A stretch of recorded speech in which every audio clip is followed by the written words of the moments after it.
इंतकाम की आग में अंधी हुकूमत 2019 में मुकदमा दर्ज हुआ। गिरफ्तारी आज हुई। रावलपिंडी पुलिस ने साबिक एमएनए जमशेद दस्ती को फैजाबाद के मकाम पर होटल से गिरफ्तार कर लिया। पुलिस ज़राए का कहना है कि जमशेद दस्ती के खिलाफ अमानत खयानत की दफात के तहत मुजफ्फरगढ़ पुलिस को जमशेद दस्ती की गिरफ्तारी की इत्तला दे दी गई है।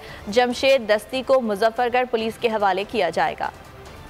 आपको आगाह कर रहे हैं जमशेद दस्ती की गिरफ्तारी के हवाले से। जो मुकदमा 2019 में दर्ज हुआ था, आज जमशेद दस्ती को उस मुकदमे में गिरफ्तार किया गया है और फैज़ाबाद के मकाम पर एक होटल से उन्हें गिरफ्तार किया गया है। पुलिस ज़राए का ये बताना है कि जमशेद दस्ती पर अमानत में खयानत की दफात के तहत मुकदमा दर्ज है और मुजफ्फरगढ़ पुलिस को जमशेद दस्ती की गिरफ्तारी की इत्तला दे दी गई है, जबकि पुलिस का ये भी बताना है कि उन्हें मुजफ्फरगढ़ पुलिस के हवाले किया जाएगा।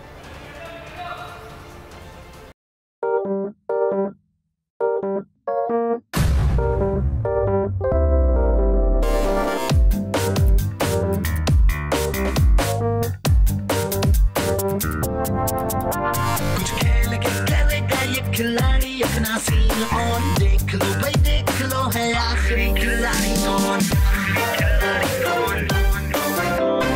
आखिरी खिलाड़ी कौन, कुछ खेल के करेगा ये खिलाड़ी अपना सीन ऑन, देख लो भाई। यहाँ ऐसा कुछ नहीं होगा। दिमाग चलाओ, जवाब बताओ और लाखों ले जाओ। आखिरी खिलाड़ी कौन?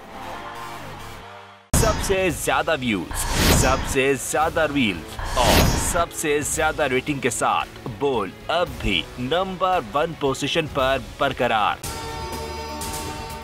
अगर आपको ये वीडियो पसंद आई तो लाइक पर क्लिक कीजिए, सब्सक्राइब करें और बेल दबाएं ताकि कोई खबर रह न जाए।